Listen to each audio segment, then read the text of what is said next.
Hi, this is Sean for 2GeeksTV, and I got with me one of the main men for DC Comics as it is today. We have Francis Manapul. I like that. It's like a wrestling intro. Well, it's kind of my thing. It's kind of my thing. You know what I'm saying? Yeah. I like it.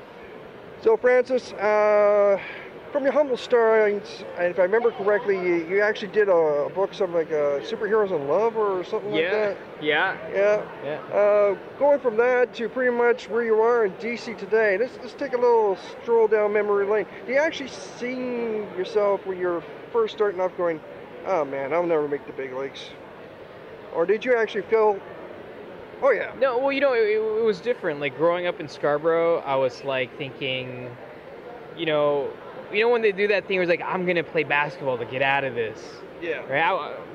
I'm not 6-7 feet tall, so that clearly wasn't going to happen. So I was like, I could draw pretty decently. So I started working on my portfolio when I was about 15, 16 years old. And in my brain, it wasn't like, oh, this will never happen. But my brain also didn't think, well, this is going to happen. It was like, I'm going to get in because I want to work in this industry. And at the time, I was like, man, this is taking forever, But then I got published when I was 18. And then from 19 on, I've been working professionally. So it only in retrospect now where I'm like, well, that actually happened pretty fast. But back then, when you're a teenager, you're like, this is taking forever. Right? So. From a guy standing where I'm standing, yeah, I understand that all too well. Trust me. Yeah. Still, the guy behind the desk dueling, going, yeah, I'm going to be a security guard forever. Well, let's move on. I love what you did with the Flash, the new 52 series. Phenomenal. Thank you. Awesome job. And now moved on to Detective Comics, I do believe is what you've done. Yes, sir, yeah. And what do you see, what is actually going from here? Are you going to continue down the route with Detective Comics and stuff like that? Or you got more stuff that are lined up for later on? Well, the next arc of Detective Comics starting in June, it's, I think, 4 issues long. I wrote and drew the covers to that. Fernando Blanco, I believe, is drawing the interior. Well, when is this going to air? This one here? Yeah. Hopefully we can get this on by this week. Then yes, I am writing Detective Comics. Smart man. Not going to tip the hat. Yeah. Well, I mean, there's a lot of things in the works, and I think I'm starting to get all my ducks in a row for 2016, and I think 2016 is going to be really exciting. So you're saying that the 2016 is going to be the year of Manapul? I hope so. I'm looking pretty far ahead. So. All right. You know what? It's always good to actually put the vision out there, my friend. Yeah. And I'm always looking forward to see what you're going to put out next. So thank you. Why not? Thank you. I'll give you the inside scoop next time. There you go. Yeah. And of course, I probably won't be able to give you much until it's about to happen. But yeah. I'm sorry, guys.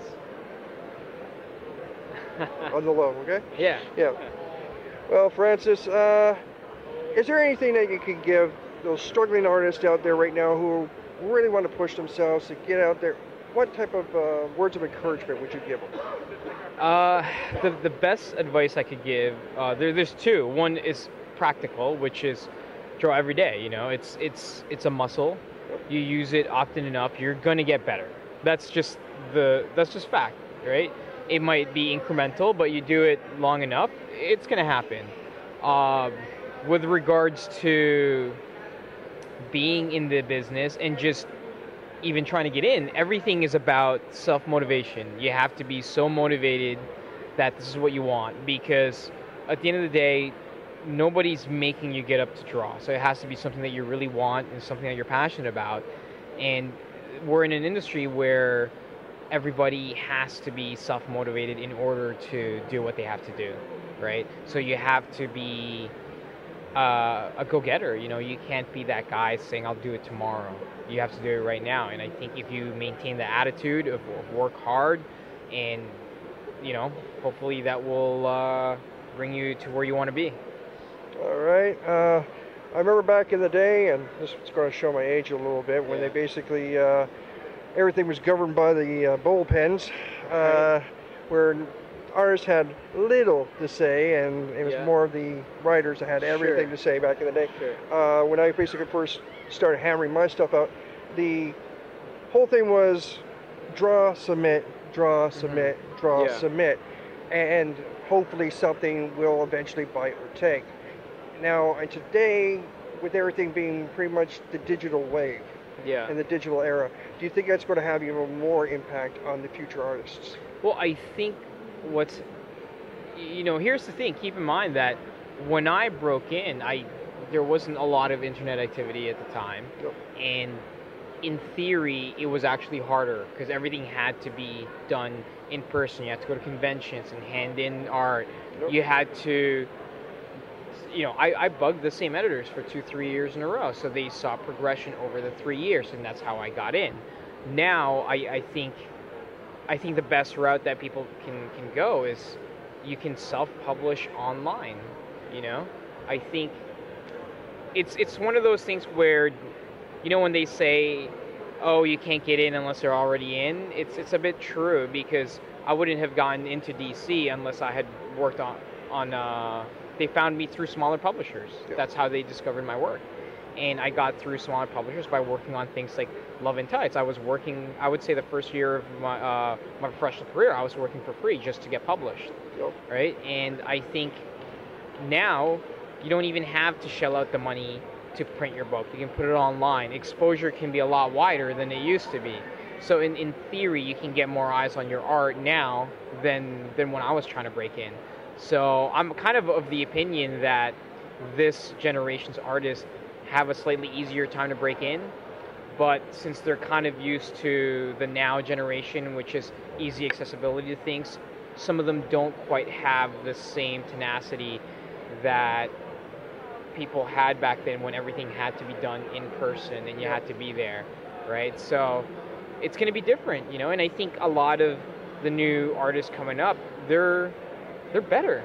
They have access to a lot of things that we didn't have access to. Well, I agree. Yeah. I mean, watching the art, how it changed, and throughout the years myself, and I find that when the artists change, I myself try to change and adapt with it, because I just love the feel of the new art and everything else.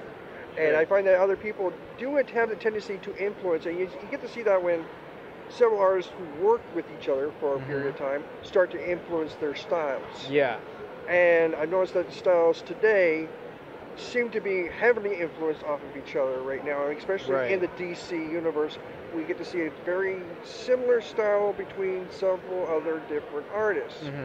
Now, would you find that as a positive for the fans, or you think, oh man, it's the same old stuff and different guy?